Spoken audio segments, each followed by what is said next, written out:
Salutations YouTube, welcome back to another video. This is the 6th one in a row now, so don't worry, only 5 more to go. I'm sorry it's boring. This is only a filler, like a palate cleanser, if you know what I mean, before I get on to some other stuff. But at least you're getting content out on me, so shut your face, innit? Same principle as last week's video. The first story is a bit long, but then I'm going to follow it up with 2 more stories after that. We're going a bit of a different route this time. This is mainly about urban legends. We're following one that comes all the way from Japan. So I'm probably going to butcher some of these names. But before we do that, get yourself a drink, get yourself a snack. Oh no, I forgot to mention. As you know, the world sadly, well, there's no way I can put this other than Chuck Norris passed away. Well, I say Chuck Norris passed away. He really just got bored of being undefeated on Earth. But so make sure to leave your favourite Chuck Norris joke / fact in the comments below. And most importantly, get yourself a drink, get yourself a snack, make yourself comfortable. So this first story is called 8 Feet Tall.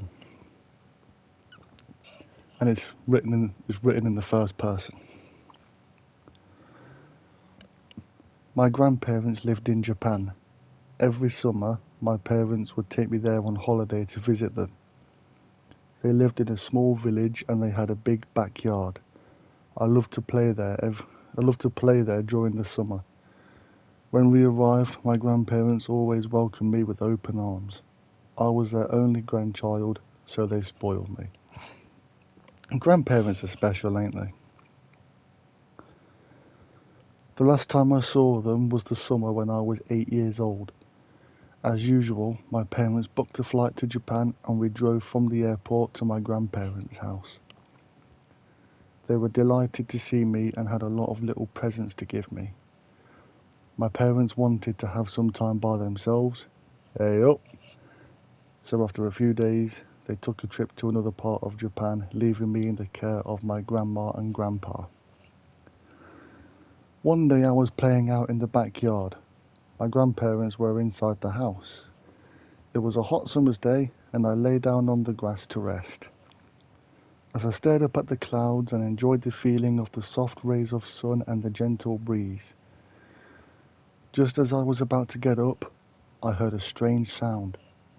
Po, po, po. I didn't know what it was and it was hard to figure out where it was coming from.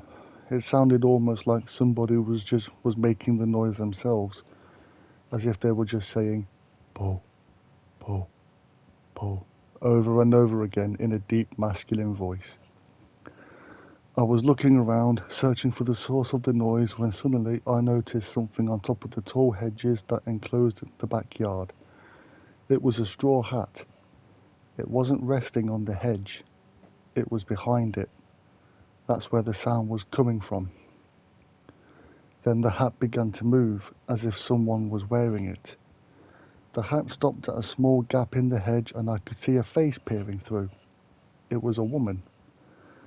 But the hedges were almost 8 feet tall. I was surprised at how tall the woman was. I wondered if she was wearing stilts or some sort of huge high-heeled shoes. Then a split second later, she walked off and the strange noise disappeared with her, fading into the distance. Bewildered, I got up and wandered back into the house. My grandparents were in the kitchen drinking tea. Legends. I sat down at the table and after a while I told my grandparents what I had seen. They weren't really paying attention to me until I mentioned that distinctive sound. As soon as I said that, both of them suddenly froze. Grandma's eyes grew wide and she covered her mouth with her hand. Grandpa's face became very serious and grabbed me by the arm. "This is very important," he said in an intense voice. "You must tell us exactly. How tall was she?" As tall as the garden hedge," I replied, beginning to get scared. My grandfather bombarded me with questions. "Where was she standing? When did this happen? What did you do? Did she see you?" I tried to answer all his questions as best I could. He suddenly rushed out to the hallway and made a phone call. I couldn't hear what he was saying. I looked over at my grandma and she was trembling.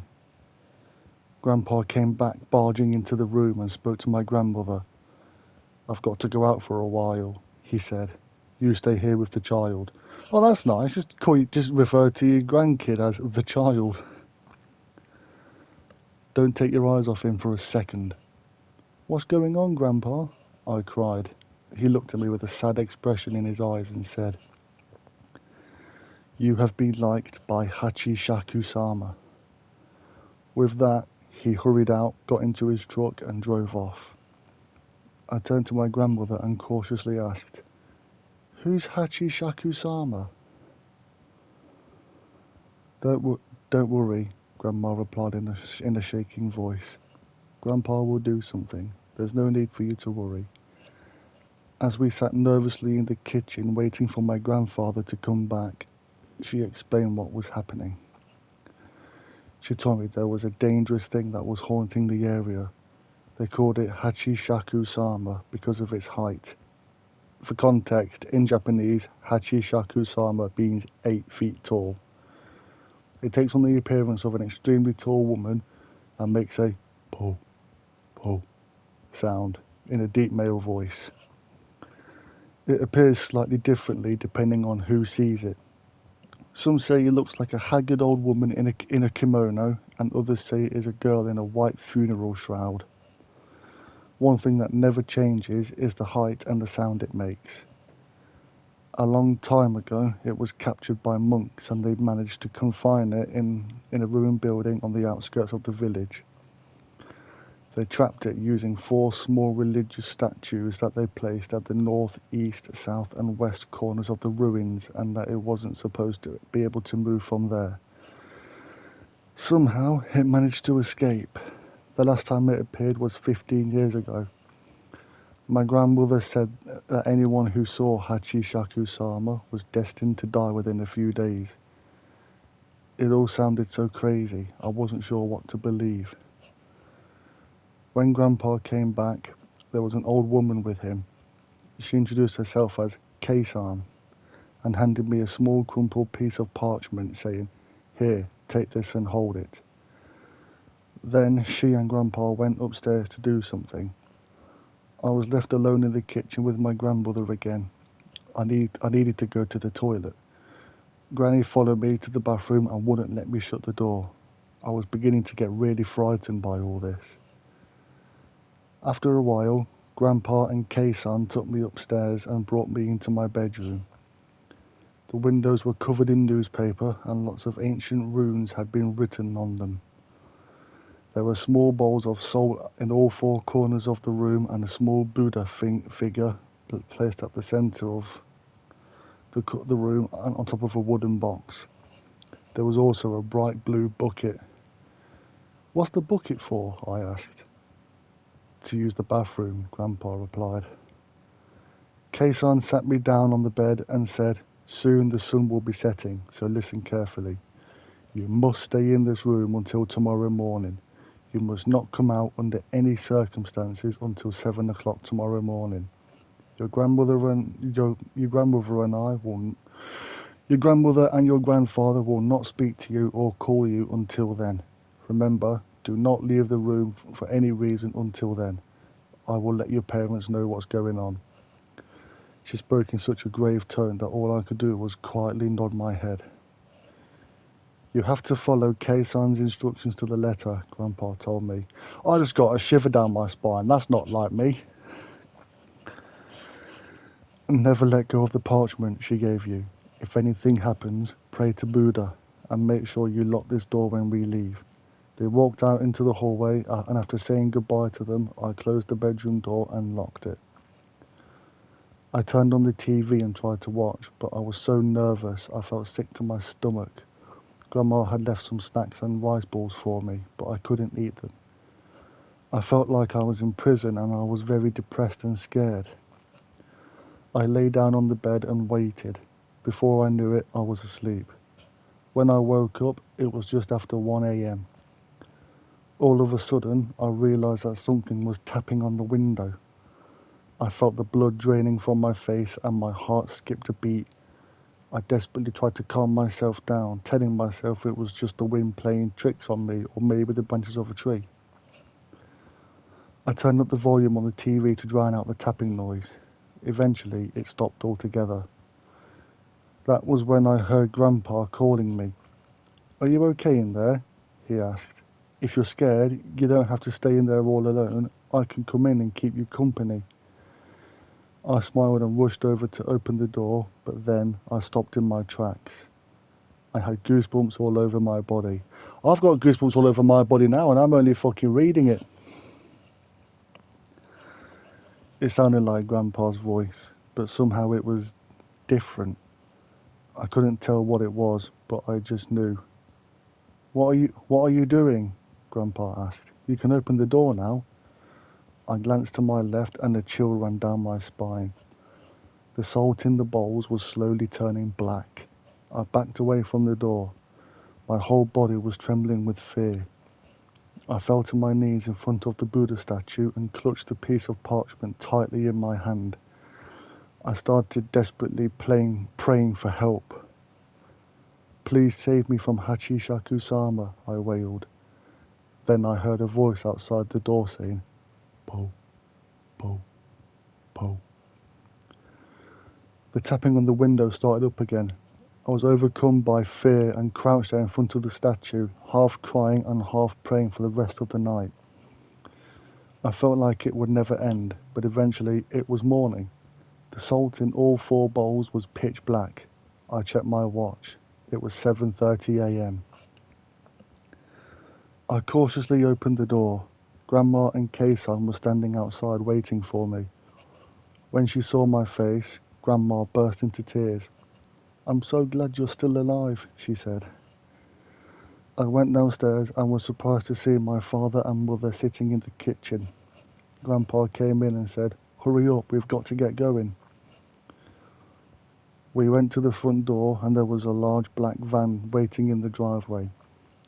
Several men from the village were standing around it, pointing at me and whispering, "That's the boy."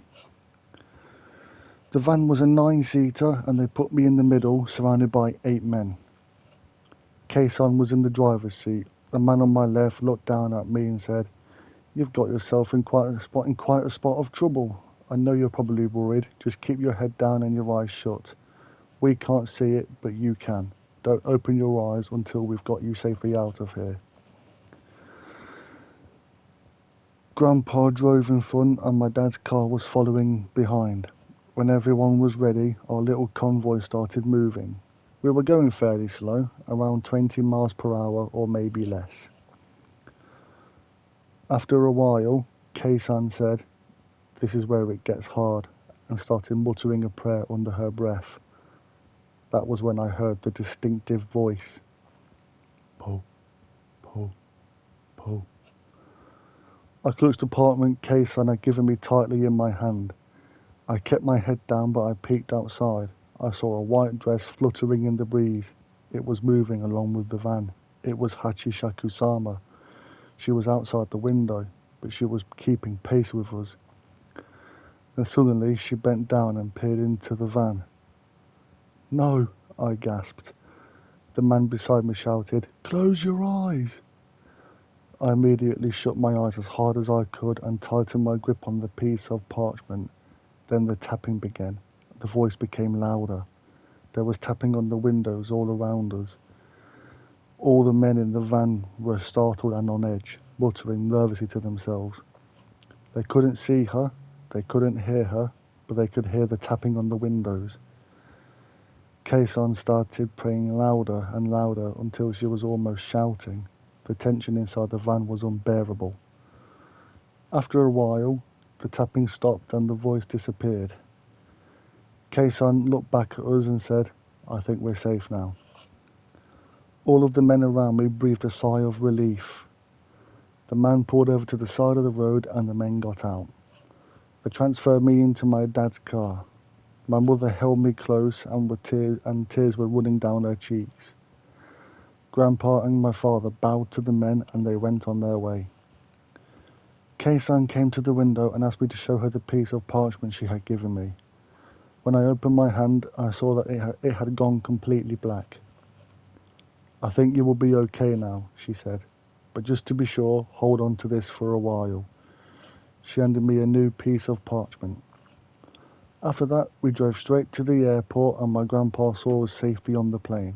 When we took off, my parents breathed a sigh of relief.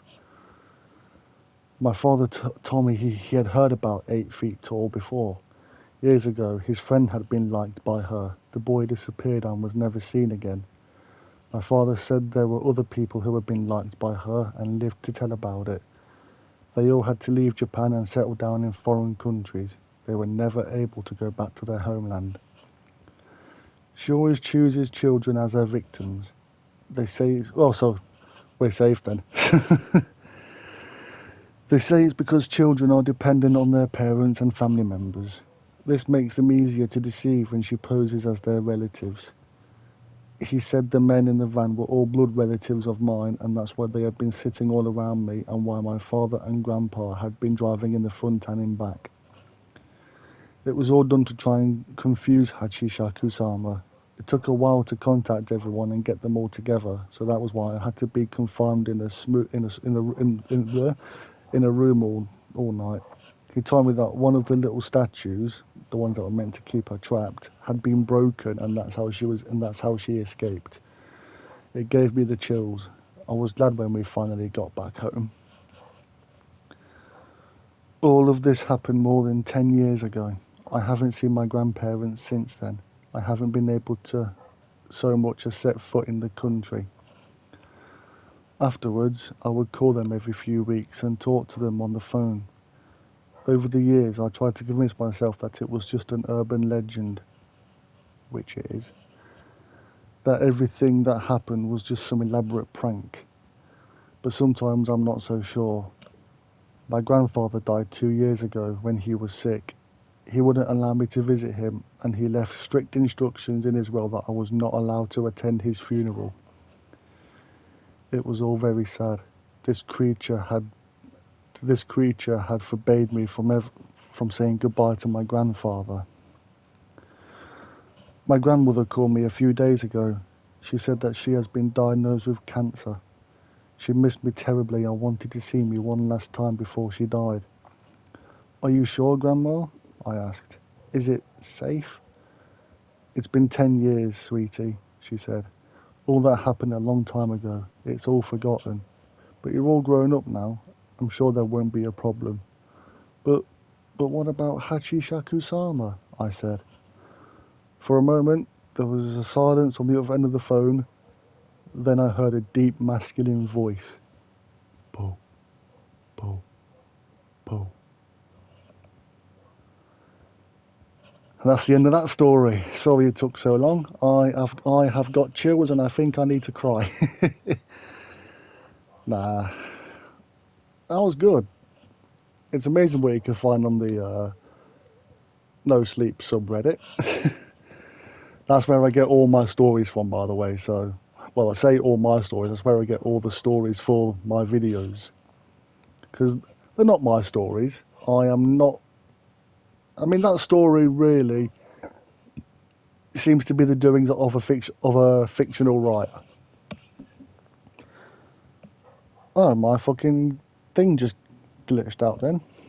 I'm sorry about that. I need to sit up because I have got cramp in my shoulder from where I'm laying down. Yes, I'm laying down.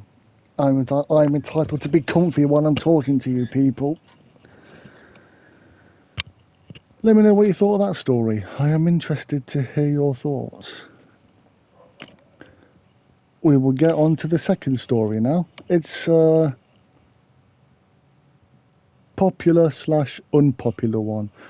I say unpopular because it's been told so many times in so many YouTube videos. I don't know how it's avoiding me for this long, but we're going to get into it. A few years ago, there was a wealthy couple who had 2 young children, a boy and a girl. The family lived in a large house in Newport Beach, California. After taking care of their kids all week, the mother and father decided that they needed a break, so they booked a table for dinner at a nice restaurant. Good on them, Weatherspoons. That evening, they called a teenage girl they knew and arranged for her to come over and babysit the children while they were out. When the babysitter arrived, the parents told her to fix supper for the kids and put them to bed. After that, you can just watch TV and help yourself to anything in the fridge, said the father. And if you wouldn't mind, said the mother, could you watch TV in our bedroom? The kids have been having nightmares recently, so if you hear them crying, you can just go in and calm them down. The babysitter happily agreed and the parents left for their dinner date. The girl gave the children some milk and cookies. That is a banging supper. Then she ushered them upstairs to bed. She started to read them a bedtime story, and before long, the little boy and girl were fast asleep. After tucking them in, she switched off the lights and went to watch TV. When the babysitter walked into the parents' room and sat down, she noticed that there was a creepy-looking clown statue standing in the corner of the room. She tried to ignore it, but it looked so eerie and disturbing that it sent a chill down her spine. Okay, if I walked into a room and I saw a clown statue, I would not stay in there. I would... fuck the kids, I'll be out of the house. Nah, I've got to rescue the kids. But still, I'd be out of the house. She felt as though its eyes were staring at her while she watched TV. As time passed, the babysitter started to feel more and more uneasy about the clown statue. Whenever she glanced at it, she got the unsettling feeling that it had moved ever so slightly. Finally, the clown statue began to freak her out so much that she couldn't handle it any longer. When she decided to go downstairs and phone the parents. When she dialed the number they had left for her, the father answered. "Hi, it's me," said the babysitter. Everything's fine. The kids are fast asleep, but I was just wondering, would it be okay if I watch TV downstairs? Sorry. "Of course," replied the father. "But why?" "I know it sounds silly," laughed the girl, "but the clown statue you have is really creeping me out." "The clown statue?" asked the father. "Yeah, the clown statue in your bedroom," the girl replied. The phone went silent for a moment. "Listen to me very carefully," said the father. "Take the children and get out of the house now. We will call the police. Get out now." "Why, what's wrong?" asked the girl. The father gulped and replied, "We don't have a clown statue." For a second, the babysitter just stood there, stunned. Then she dropped the phone and raced upstairs and grabbed the children. Carrying one under each arm, she must have some fucking Superman strength, carrying one kid under each arm. But then again, if she's only a teenager, she might be built like a brick shithouse, we never know. Carrying one under each arm, she raced downstairs and fled out into the street. Huddled on the sidewalk, comforting the 2 children, the babysitter looked up at the bedroom window and saw something that made her scream out in horror.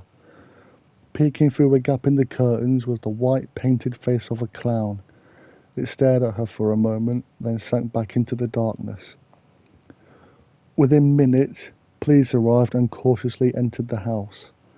In the upstairs bedroom, they found a man dressed in a clown suit.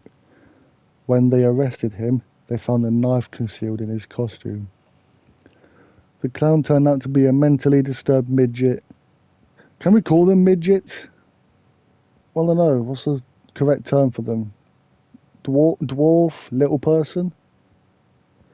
Anyway, who was convicted murderer and cold-blooded killer. The evil man had been stalking the family for months, lurking in their attic during the daytime and coming out to sneak around the house at night. For weeks, the children had been complaining about a clown that stood in their room and watched them sleep, but the parents dismissed this as just nightmares. Right, message to the parents. If your kid's getting freaked out by something, listen to them. Did you know that story scared me more than the first one? Because if you didn't know, I have coulrophobia. If you don't know what that is, it's a fear of clowns. I do not like clowns. I'm going to admit, clowns scare me. Anyway, I've said too much. This video is going on a fair bit, so I'm going to cut the waffle and just get on with the last video. I'm sure people have heard this one before. It's called The Choking Doberman. One night, a couple came from shopping. A couple came home from shopping to find their dog choking in the living room. The man panicked and fainted, but the woman decided to call her old friend, who was a vet, and arranged to drop the dog off at a clinic. After dropping off the dog, she decides to go home and get her husband into bed. It takes her a while to do this, and in the meantime, the phone rings. The vet screams hysterically that they need to get out of the house immediately. So without any clue as to what's going on, the couple leave the house as quickly as possible. As they come down the stairs, several policemen run up to meet them. When the woman asks what the problem was, a policeman gently tells her that the Doberman was choking on a man's finger and that he must still be present in the house. Soon enough, the unconscious burglar was found in the parents' bedroom, passed out, and had lost a finger. Bit of a short story that, but like I said, I've been waffling for too long. One gripe. I've got one complaint about this story. It takes her a while to get her husband into bed, but she would have seen the burglar in the bedroom.